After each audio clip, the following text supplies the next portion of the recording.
সুপ্রিয় শিক্ষার্থী, এখন আমরা আলোচনা করব উৎপাদকে বিশ্লেষণ করো অনুশীলনী 3.3 এর 8 নম্বর প্রশ্ন, যেখানে দেওয়া আছে 16x square minus 25y square minus 8xz plus 10yz।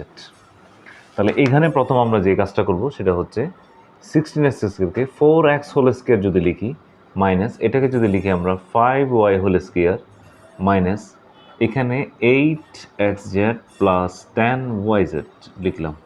তাহলে এখানে আমাদের পরে এ স্কয়ার মাইনাস বি স্কয়ার সূত্র, তার মানে আমরা লিখতে পারি এ প্লাস বি ইন্টু এ মাইনাস বি, তাহলে হচ্ছে 4x মাইনাস 5y মাইনাস এখান থেকে যদি আমরা 2z কমন নেওয়া হয়, 2z, কারণ 2 দ্বারা আমরা 8কেও ভাগ করতে পারি আবার 10কেও ভাগ করতে পারি, z দ্বারা আমরা এটাকেও ভাগ করতে পারি এটাকেও ভাগ করতে পারি। যেহেতু উভয় পক্ষ থেকে 2z কমন যায়, কমন নেওয়া মানে হচ্ছে ভাগ দেওয়া, তার মানে হচ্ছে 2z দ্বারা আমরা এটাকে ভাগ দিলাম। ভাগ দিলে এখানে 2 দিয়ে 8কে কাটলে হয় 4, তারপরে এখানে থাকে x মাইনাস এখান দিয়ে 2 দিয়ে 10কে ভাগ করলে হয় 5 আর থাকবে হচ্ছে, যেহেতু z আমরা নিয়ে নিয়েছি তাহলে থাকবে y।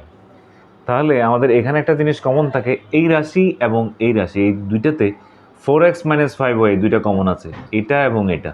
তাহলে দুইটা থেকে আমরা নিয়ে নিব 4x মাইনাস 5y নিয়ে নিলাম আমরা।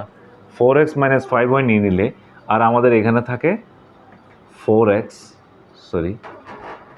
4x প্লাস 5y মাইনাস 2, এটাই হচ্ছে আমাদের আনসার।